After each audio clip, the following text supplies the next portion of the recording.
তারা বলছে যে টাকা ছাড়া লাশও দিবে না। এখানে কি শুধু বড় লোকরা আসতে পারবে? আমরা গরিবরা কোনো জায়গা নাই? আমাদের রোগীরা তো মরে যাবে চিকিৎসা ছাড়া, আর না হলে আমাদের ঘর ভিটে বেশি দিতে হবে। 5 তারিখে রাত 9টা বাজে এখানে আনছে, আনার পরের দিন এরা সারা রাত ওটিতে আসিল। পরের দিন সকালে আইসিইউ থেকে বার করার কথা, তো আমাদেরকে একটা বিল দিছে 2 লাখ টাকা দিতে হবে আইসিইউর বিল। তো বলছি ঠিক আছে দেব। তো আমরা দেশের খবর দিছি, পিঠা বাড়ি যা আছে গরিব মানুষ 2000 টাকা পর্যন্ত ঋণ করছি, 500 টাকা পর্যন্ত ঋণ করে 2 লক্ষ টাকা গোছাই তো আনি এখানে দিচ্ছি, আইসিইউর বিল দিছি, ছেলের কেবিনে দিবে এটা বলছে। যেদিন 2 লাখ টাকা দিছি ওই দিন সকালে দেওয়ার কথা ছিল কেবিনে, কিন্তু সেদিন তো দেয় না। পরের দিন সকাল 11টা বাজে দিব, তাও দেয় না। পরের দিন বিকেল 3টা বাজে বলে যে আরও 2 লাখ টাকা দিতে হবে।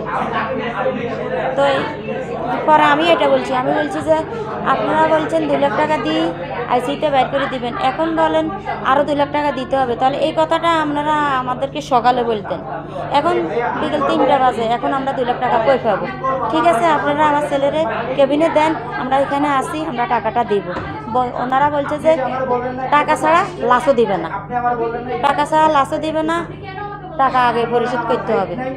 তখন আমরা আবার দেশে ফোন দিছি, ওই আমার এই ছেলে আছে বাসুরের ছেলে ধানমন্ডিতে এখানে চাকরি করে, ওই ছেলের ফোন দিছি, আরও একজনকে ফোন দিই, আরও কয়েকখানে থেকে তো আরও 2 লাখ টাকা আনি, তারপরে হে করে দিছি। আর তারপরও লগে আমার ছেলের কেবিনে দেয় না। রাতের 12টা বাজে 12:30 বাজে কেবিনে দিছে। কেবিনে দেওয়ার পরে বলছে যে আরও 50,000 টাকা বাকি আছে, 4 লাখ টাকা পরিশোধ করে দেওয়ার পরে বলছে আরও 50,000 টাকা। এখন কালকে রাত্রে নাকি আরেকটা বিলের কাগজ দিছে 1,65,000 টাকা। আইসিইউতে ছিল 3 দিন, পরে আইসিইউ থেকে বের করার আগে এখন ওরা বলতেছে এখানে আপনার একদিনে আমাদের থেকে 3 লাখ টাকা চাইছে। 3 লাখ টাকা বিল আসছে একদিনে। রাতে অপারেশন হয়েছে, দিনে একদিন ছিল, পরের দিন বিল দেখছি 1 লাখ টাকা। তো পরে বলছি 2 লাখ টাকা দিতে হবে। আমরা বলছি 3 লাখ টাকা আমি দিতে পারবো না, আমরা তো আসি পরে দেবো। কিন্তু ওরা এটা মানতেছিল না, ওরা বলতেছিল যে না তাহলে একটু কমায় তা 2 লাখ টাকা হলেও দিতে হবে, 2,40,000 চাইছিল। পরে আমরা তো মধ্যম ফ্যামিলির মানুষ, আমরা তো এত সহজে এতগুলো টাকা ম্যানেজ করতে পারিনি, একটু সময় লাগে, আমাদের ওরা সময় দিচ্ছিল না। পরে তারপরে বহুত কষ্ট করে ধার দেনা করে বহুত কিছু করে আমরা 2 লাখ টাকা ম্যানেজ করে দিছিলাম। পরে আবার 2 দিন না 3 দিন পরে মনে হয় এখন বলছে ওরা ওখান থেকে বেডে শিফট করবে। তো বলছিল যে রাত্রে বলছে বেডে শিফট করবে, আপনি কিছু টাকা জমা দিতে হবে। তো আমরা বলছি কেন আবার কি জমা দিতে হবে? পরে গেছি, উপরে যাওয়ার পরে এখন কাগজ দিছে, বলছে এখানে টাকা জমা দিতে হবে। 11টা বাজে পরে আমরা গেছি যে আমাদের রোগীকে তার মানে বেডে নিব। যাওয়ার পরে এখন 11টার জায়গা 12টা 1টা 2টা 3টা বাজে গেছে। পরে আমরা বলছি যে এত দেরি হচ্ছে কেন, বের করে দেবে না? বলছে দিচ্ছি। হঠাৎ করে বলছে যে উপরে যান, আপনি 11 তলায় ডাকতেছে। পরে আসছি, এখান থেকে আবার বিল দিছে, বলতেছে আপনার পেশেন্টকে যদি আপনার রুমে দিতে হয় তাহলে আরও টাকা পেড করতে হবে।